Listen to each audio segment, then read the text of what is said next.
रात की सिहाई छत पर फैली हुई थी, मगर संजय साहब के दिल में अंधेरों की एक और गहरी दुनिया बसी हुई थी। बानी संजय साहब के सामने खड़ी थी। उसके गाल आंसुओं से तर थे और आंखें लाल। वो बेबसी से अपने पापा को देख रही थी, जैसे उनके शब्दों के जरिए उसे कोई राह मिल जाए, कोई उम्मीद की किरण मिल जाए। उसके कांपते होंठ धीरे से हिले थे। पापा, भगवान के लिए आप मेरी हालत पर रहम करें। मैं अर्नब सूर्या से शादी कैसे कर सकती हूँ? उसकी आवाज़ ऐसे कांप रही थी जैसे कोई तेज दिया हवा में हो। आंसुओं के दो मोती टूटकर उसके गालों पर आए, जिसे उसने जल्दी से साफ कर लिया। पापा, हर कोई जानता है कि वो कैसा इंसान है। उसके सीने में दिल नहीं, पत्थर है। वो मुझे इंसान नहीं समझता और ना ही मुझे प्यार करता है। बस अपनी जिद और जीत का निशाना बना रहा है। संजय साहब ने एक पल के लिए बेटी को देखा, फिर नजरें फेर लीं। उनकी आंखों में शर्मिंदगी और बेबसी का मिला जुला भाव था। वो अपनी बेटी की बातें सुन रहे थे, मगर उनके दिल में डर की जंजीरें भी खिंच रही थीं। वो जानते थे कि वो अपनी बेटी का साथ नहीं दे सकते। वो मजबूर थे, एक ऐसे मजबूर बाप जो अपनी बेटी को उस दरिंदे से बचा नहीं सकते थे, और बचा सकते थे तो एक ही सूरत में, या तो बानी और खुद को हमेशा हमेशा के लिए मौत की नींद सुला देते, या फिर चुपचाप बेबसी के आलम में बानी का हाथ उस इंसान के हाथ में दे देते। वो मजबूरी के उस दोराहे पर खड़े थे जहां उन्हें कुछ समझ नहीं आ रहा था। बानी, वो थके हुए लहजे में बोले, हम बेबस हैं। तुम्हें अर्नब सूर्या की दुल्हन बनना ही पड़ेगा। हमारे पास कोई और रास्ता नहीं है। पापा, वो चीख उठी, आप ये कैसे कह सकते हैं कि हमारे पास कोई रास्ता नहीं? आपने हमेशा मुझे सिखाया है कि सच के लिए खड़े होना चाहिए, तो अब आप क्यों हार मान रहे हैं? वो रोते हुए अपने पापा के घुटनों पर सर रखकर बैठ गई। संजय साहब ने गहरी सांस ली।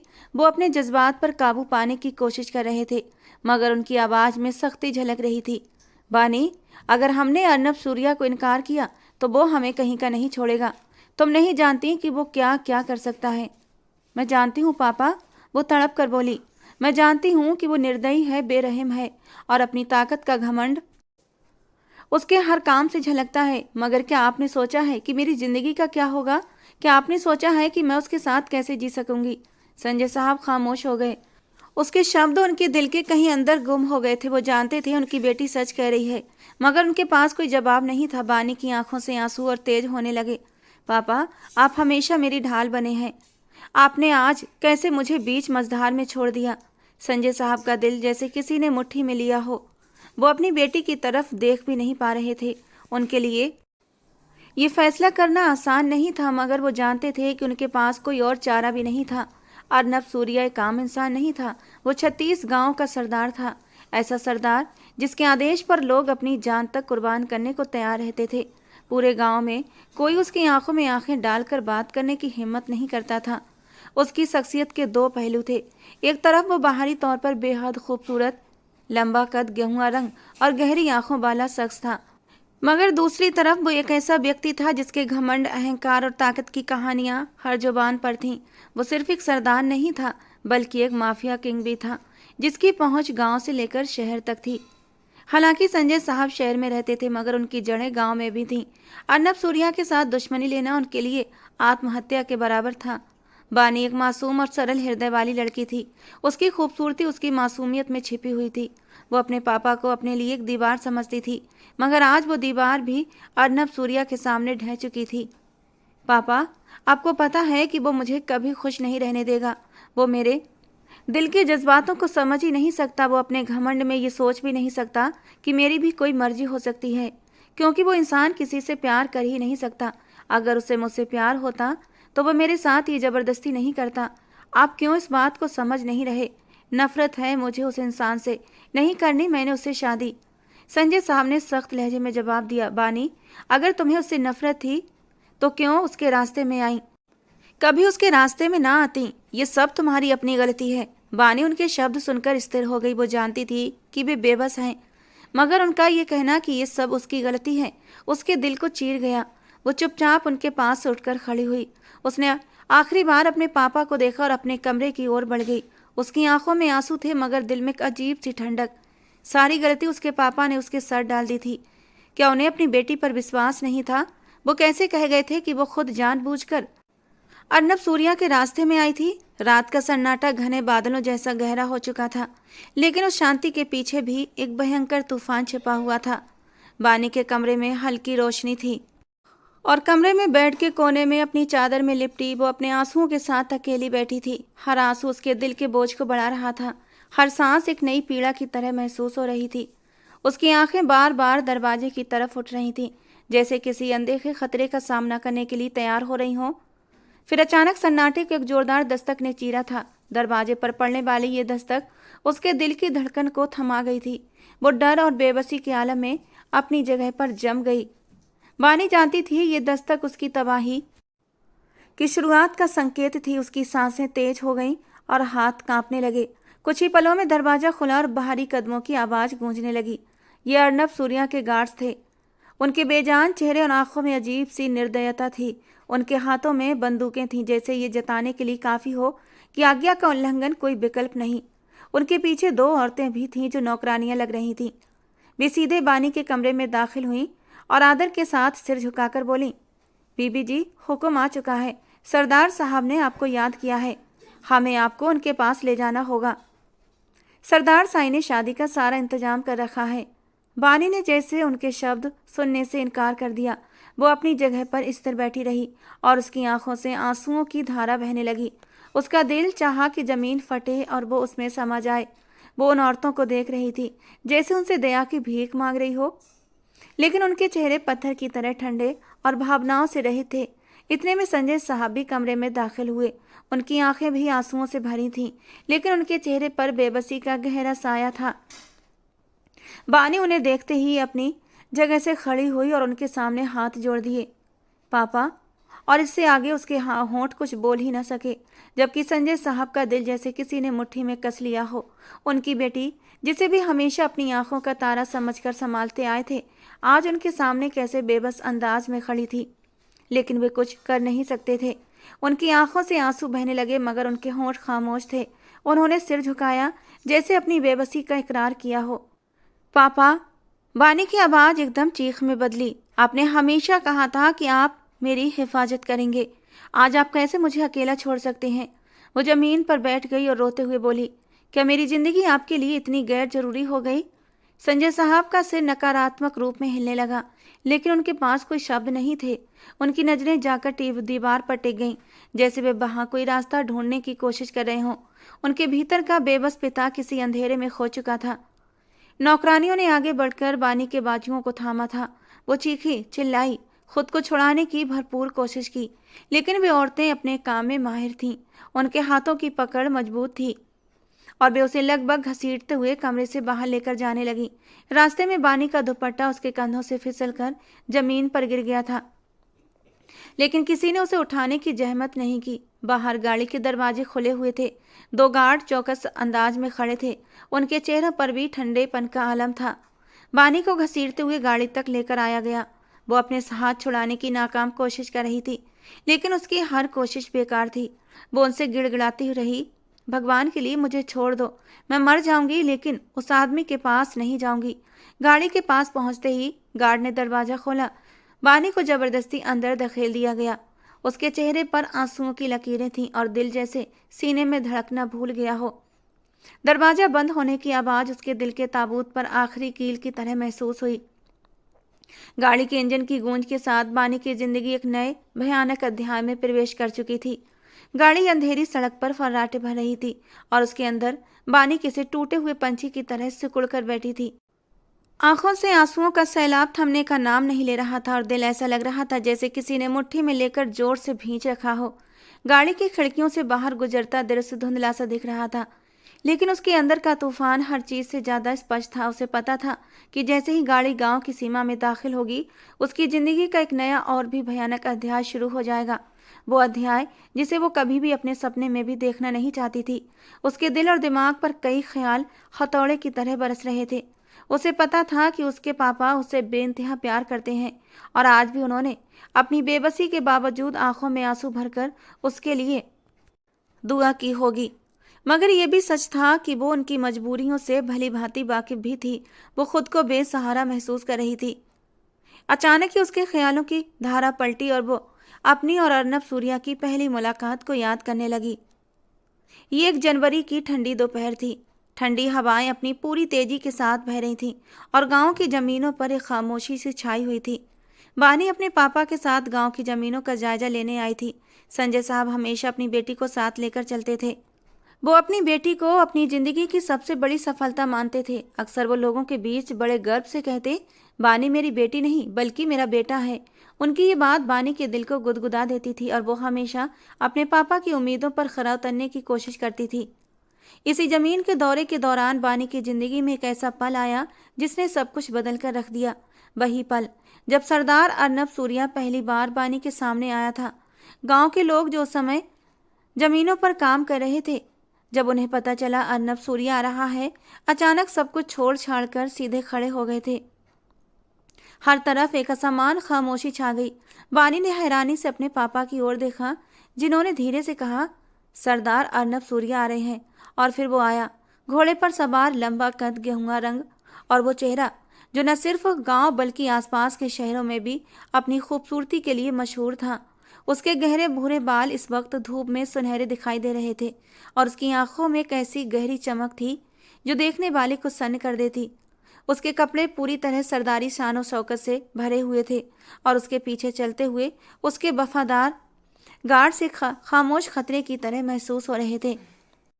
सरदार अर्नब सूर्या ने जमीन का जायजा लेते हुए अपनी एक नज़र बानी पर भी डाली और एक पल के लिए जैसे समय थम सा गया हो। बानी की मासूमियत, उसकी सादगी, उसका दिलकश चेहरा सरदार की निगाहों में जैसे ठहर गया हो। लेकिन बानी ने जब पहली बार उस पर नजर डाली तो तुरंत नफरत से मुंह मोड़ा था, क्योंकि उसे सरदार की आंखों की वो गहरी चमक अपने दिल पर वार करती महसूस हुई थी और वो तुरंत अपने पापा के पीछे जाकर खड़ी हो गई थी। और यही वो पल था जब अर्नब सूर्या के अहंकार पर चोट लगी थी। उसके लिए यह असहनीय था कि कोई लड़की, और वो भी एक आम से गांव की लड़की, उसकी ओर देखने से इनकार कर दे, क्योंकि आज तक न जाने कितनी हसीन लड़कियों से अर्नब का आमना सामना हुआ था और वो लड़कियां अर्नब की खूबसूरत पर्सनालिटी पर फिदा हो जाती थीं। उसके साथ वक्त गुजारने को वो अपनी खुशकिस्मती समझती थीं। लेकिन बानी पहली लड़की थी जिसे अर्नब के चेहरे से नजरें हटाई थीं। उसकी नजरें गहरी हुई थीं। घोड़े से नीचे उतरकर वो संजय जी के पास आया था। मैं गलत नहीं तो ये आपकी बेटी है? उसने संजय जी के सामने खड़े होते हुए सवाल किया था।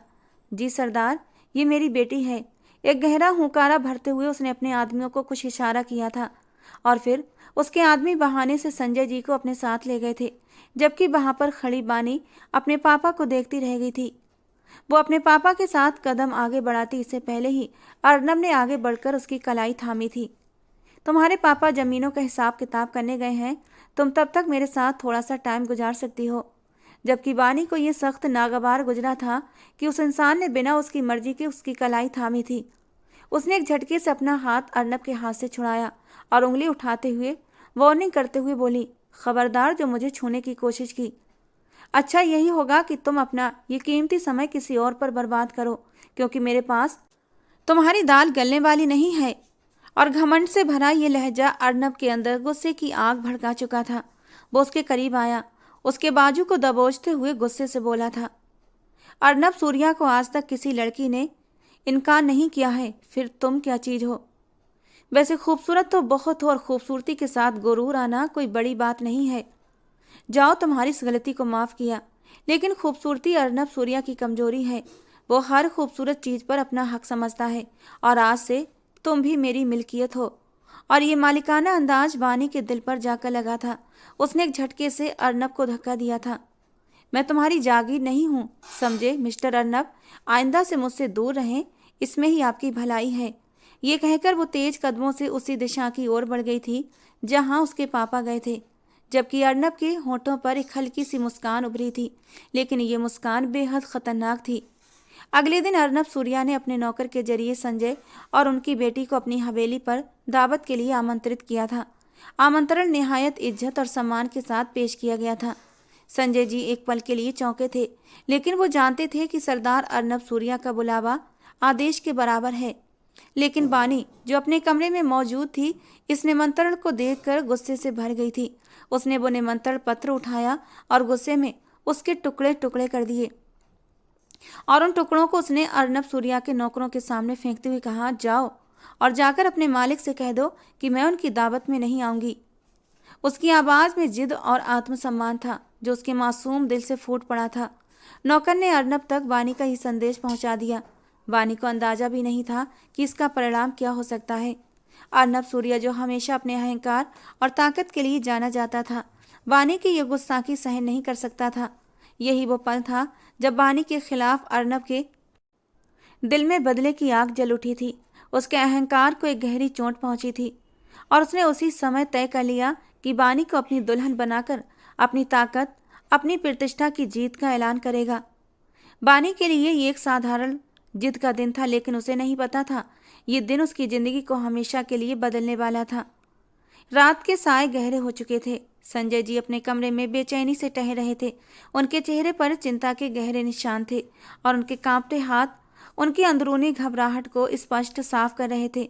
वानी अपने जिद्दी स्वभाव की वजह से हमेशा उनके लिए गर्व का कारण बनी रही थी, लेकिन आज वही जिद एक बड़े तूफान को न्योता दे चुकी थी। उन्होंने कुछ पल रुककर अपने कदम वानी के कमरे की तरफ बढ़ाए।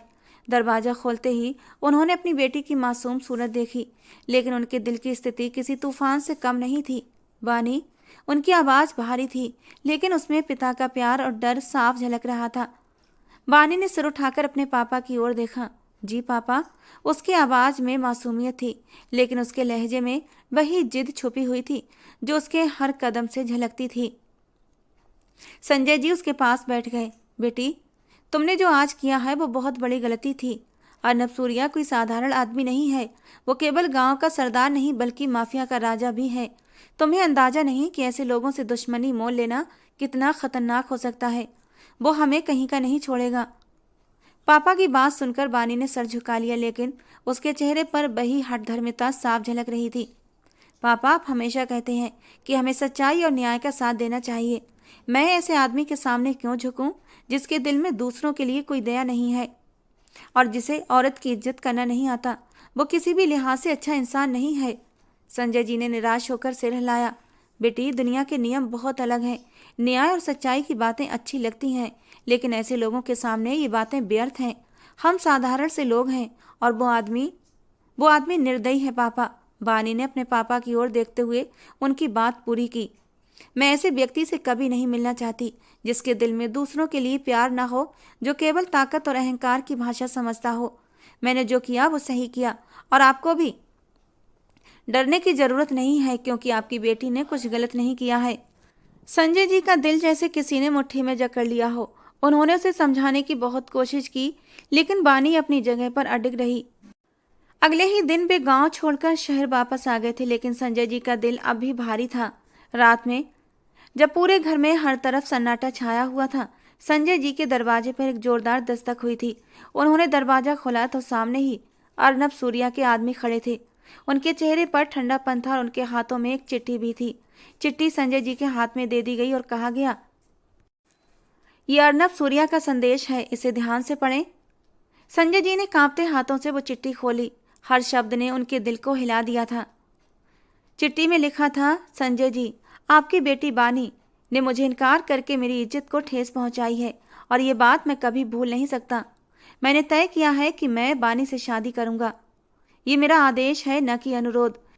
यदि आपने मेरी बात मान ली तो आपका घर और जमीनें एकदम सुरक्षित रहेंगी, लेकिन यदि आपने मेरा प्रस्ताव ठुकरा दिया तो मैं आपकी जमीनें जब्त कर लूंगा, आपकी नौकरी खत्म कर दूंगा और आपके परिवार को भी बर्बाद कर दूंगा।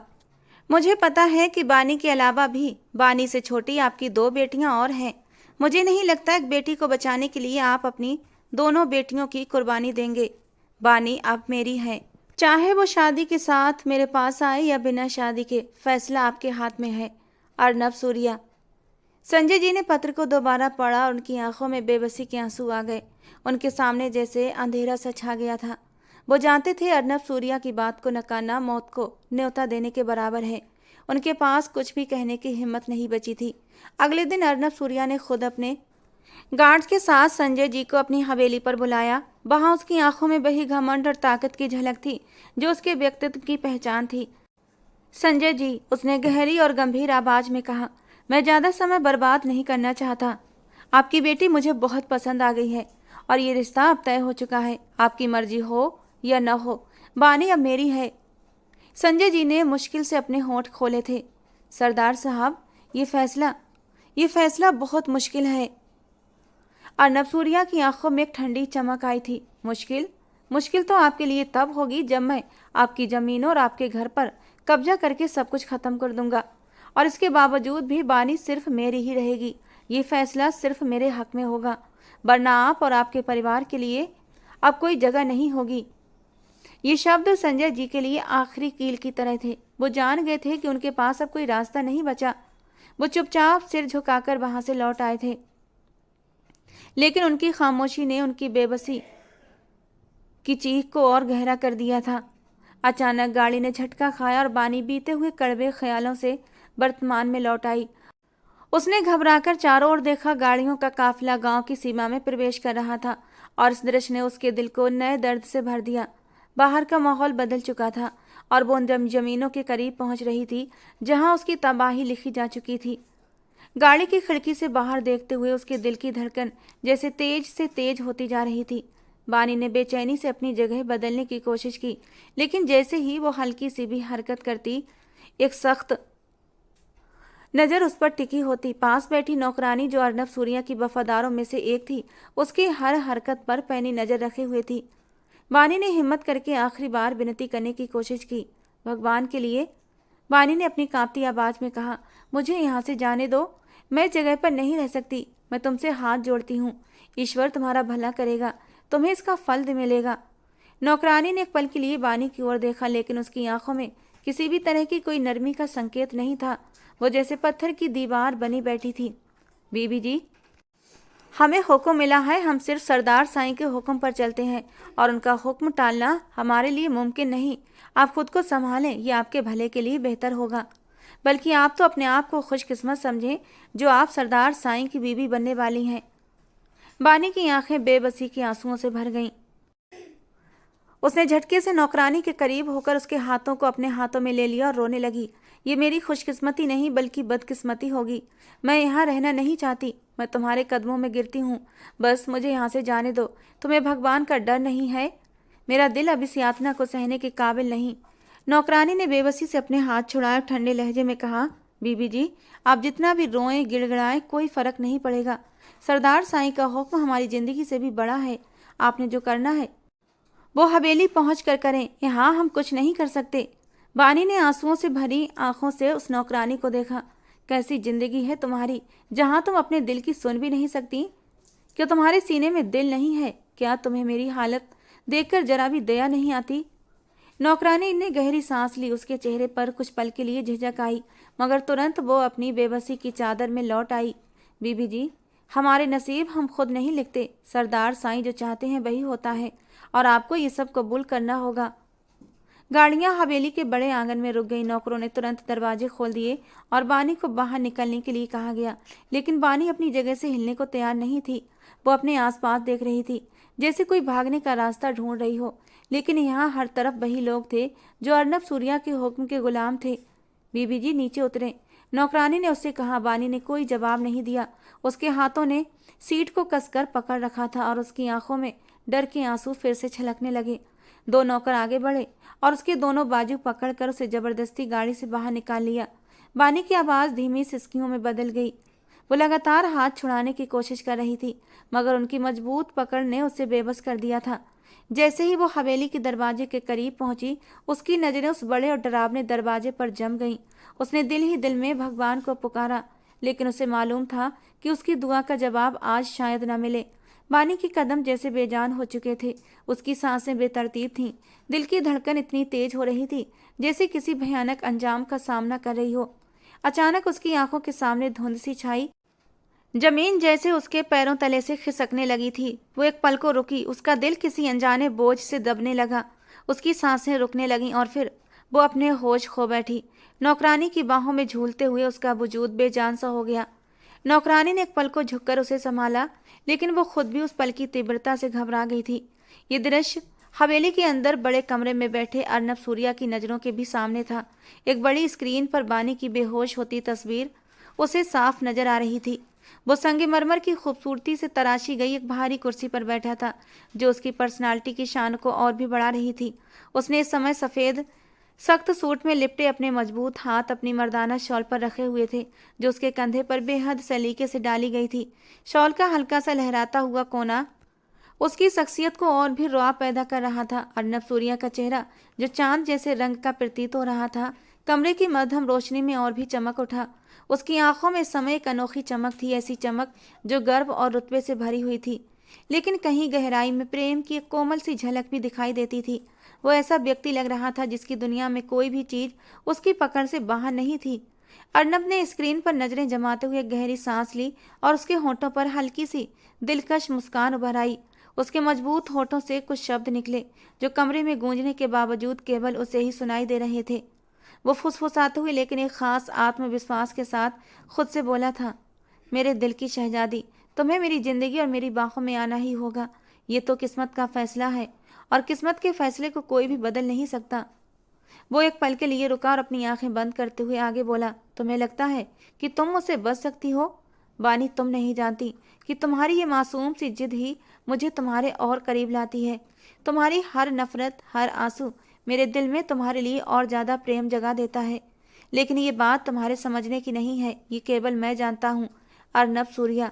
उसने अपनी उंगली से अपनी शॉल को थोड़ा सा ठीक किया और अपनी मुस्कान को और भी गहरा करते हुए बोला, मुझे तुम्हारा ये डर, ये मासूमियत, ये बेबसी बहुत पसंद है।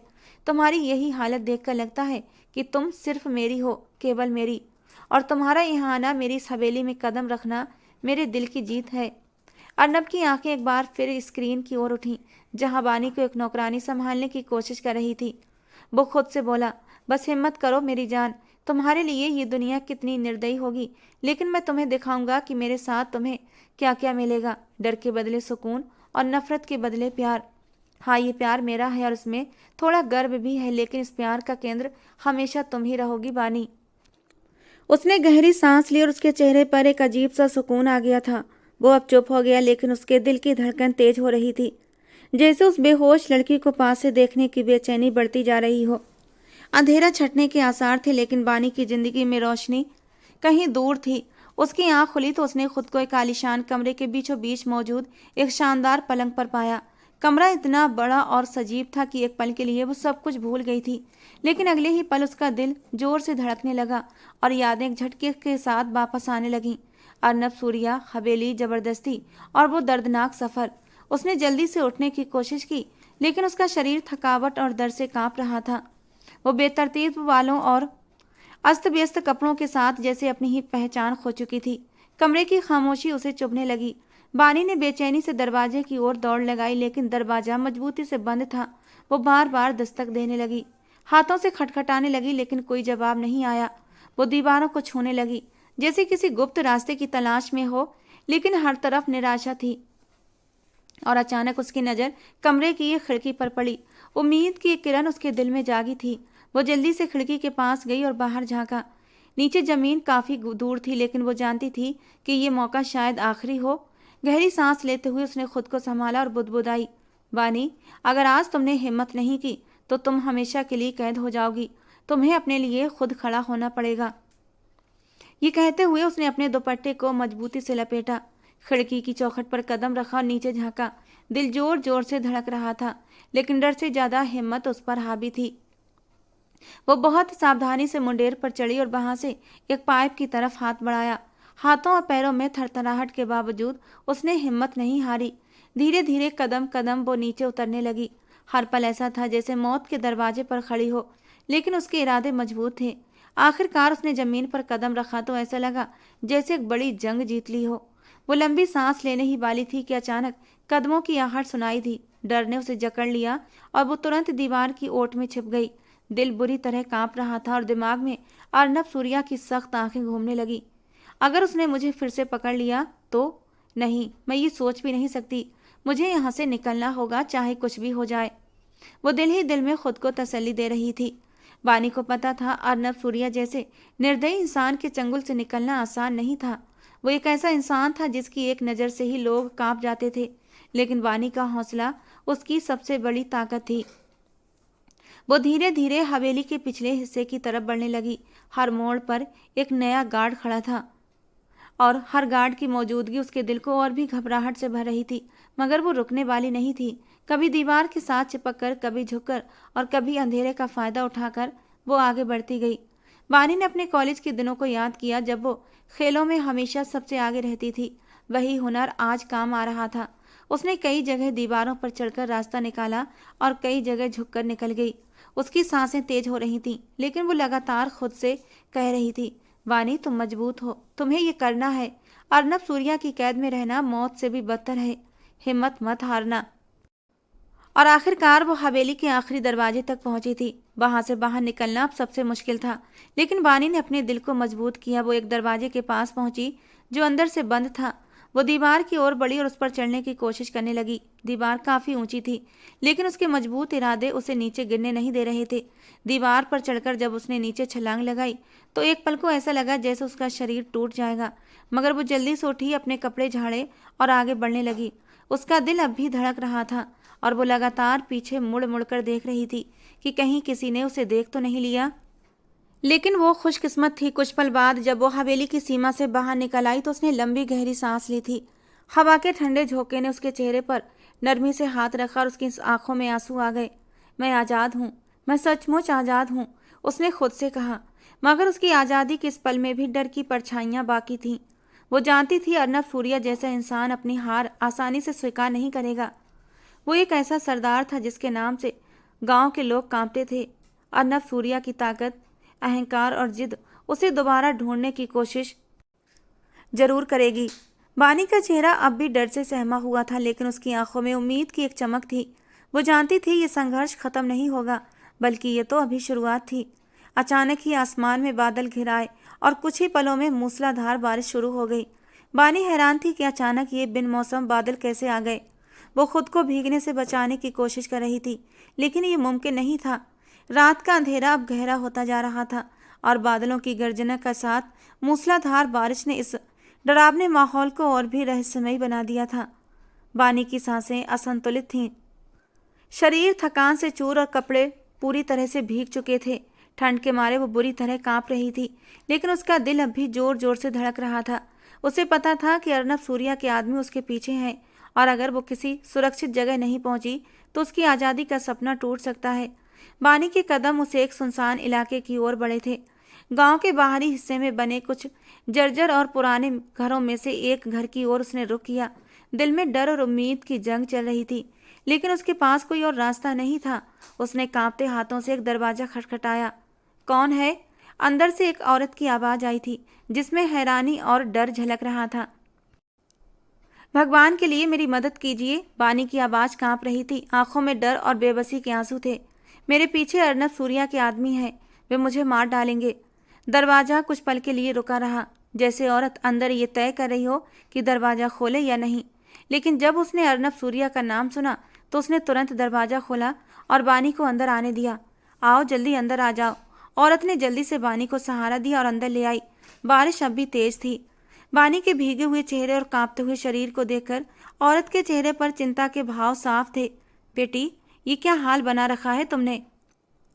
औरत ने सहानुभूति से पूछा, लेकिन बानी इतनी थकी हुई थी कि एक शब्द भी बोल पाने में असमर्थ थी। वो कमरे में कोने में बैठ गई। ठंड और थकावट ने उसके शरीर को जकड़ लिया था। मुझे कुछ समय के लिए छिपने दीजिए। मैं बस थोड़ी देर के लिए एक सुरक्षित जगह चाहती हूँ। बानी के कांपते होंठों से ये शब्द निकले। उसकी हालत बिगड़ती जा रही थी। औरत ने तुरंत उसके लिए एक चादर लाई थी, लेकिन बानी के शरीर का तापमान तेज बुखार की वजह से बढ़ रहा था। अर्नब सूर्या, वो मुझे नहीं छोड़ेगा, बानी ने बुदबुदाते हुए कहा और फिर अगले ही पल वो बेहोश हो गई। औरत ने तुरंत बानी को सहारा दिया। वो जानती थी अर्नब सूर्या का नाम लेना खतरा हो सकता है, लेकिन उसने अपने डर को किनारे रखते हुए खबर पहुंचाने का निर्णय लिया। ये लड़की सरदार साहब का नाम ले रही है, बेहतर होगा कि उन्हें खबर कर दी जाए। कुछ समय बाद हवेली के रास्ते पर एक बड़ी और चमचमाती गाड़ी की हेडलाइट्स दिखाई दी। अर्नब सूर्या अपने खास दबदबे और आकर्षक अंदाज में गाड़ी से बाहर निकला। सफ़ेद कुर्ता पायजामा, कंधे पर एक शॉल और आंखों में एक खास चमक के साथ वो पूरे आत्मविश्वास से दरवाजे की ओर बढ़ा था। उसकी मौजूदगी से माहौल में एक अजीब सी खामोशी छा गई थी। औरत ने दरवाज़ा खोला और सिर झुकाते हुए कहा, साहब जी, आपका नाम सुनकर मैंने इस लड़की को पनाह दी और तुरंत आपको सूचना दे दी। अर्नब सूर्या के चेहरे पर हल्की सी मुस्कान आई। उसने औरत को संतोष भरी नज़रों से देखा। बहुत अच्छा किया, अब वो मेरी जिम्मेदारी है, उसने कहा। आवाज़ में एक अजीब सा सुकून था, लेकिन उसके लहजे में ऐसा हुक्म था जिससे इनकार करना नामुमकिन था। वो कमरे में दाखिल हुआ तो बानी एक कोने में बेहोश पड़ी थी। बारिश के कारण उसका चेहरा चमक रहा था और भीगे कपड़े उसकी बेबसी को और भी ज़्यादा उजागर कर रहे थे। लेकिन अर्नब सूर्या की आंखों में उसके लिए बेतहाशा मोहब्बत झलक रही थी। वो कुछ पल तक उसे देखता रहा, जैसे उसे सामने देखकर उसके दिल को सुकून आया हो। बानी, तुम कितनी जिद्दी हो, लेकिन यही जिद मुझे और भी ज़्यादा तुम्हारे ओर खींचती है, उसने खुद से कहा। फिर वो धीरे से आगे बढ़ा। भीगे कपड़े उसके तन पर चिपके हुए थे और उसकी खूबसूरती को देखकर अर्नब का मन बहकने लगा था। बेखुदी में जाकर वो उसके करीब बैठा था। उसके गीले बाल जो उसके सफ़ेद दूधिया गालों पर चिपके हुए थे, बहुत प्यार से उसने अपनी उंगलियों से हटाकर उन्हें कान के पीछे किया था। बेखुदी में अब उसकी उंगलियां बानी के होठों तक गई थीं। नर्म होठों की नरमी को महसूस करते हुए अर्नब के दिल में गुदगुदी सी हुई थी। ये लड़की उसे कितनी अपनी अपनी सी लगने लगी थी कि दिल उसकी ओर खींचने लगा था। अर्नब के होठों पर एक दिलकश सी मुस्कान आई थी। उसे लगता था कि वो इस जिद्दी और रूठी सी लड़की को एक दिन जरूर मना लेगा। वो उसके पास से उठने ही वाला था कि तभी उसने महसूस किया कि बानी का पूरा शरीर हल्के हल्के कांप रहा था। शायद उसे ठंड लग रही थी। उसने बानी का कंधा हिलाकर उसे उठाने की कोशिश की, लेकिन वो गहरी बेहोशी में थी। बानी की बिगड़ती हालत ने अर्नब को परेशान किया था। ठंड से नीले पड़ते ओंठ अर्नब की निगाहों से छुपे न रह सके। ठंड से कांपता उसका वजूद अर्नब को अपनी ओर खींचने लगा। इससे ज़्यादा वो बानी को और ज़्यादा तकलीफ में देख ही नहीं सकता था। उसने धीरे से अपने कंधों से शॉल उतार कर एक साइड में रखी थी और अपनी शर्ट को उतारते हुए उसने कमरे की लाइट बंद कर दी। दोस्तों, ये कहानी का पहला भाग है। कहानी के दूसरे भाग को सुनने के लिए आप लोग हमारे चैनल के साथ जुड़े रहें। कहानी का अब तक का ये भाग आपको कैसा लगा, कमेंट बॉक्स में ज़रूर बताना। पसंद आया हो तो प्लीज़ लाइक करना। रोज़ एक नई रोमांटिक कहानी सुनने के लिए हमारे चैनल को सब्सक्राइब जरूर करना। मिलते हैं दोस्तों कहानी के दूसरे और आखिरी भाग के साथ।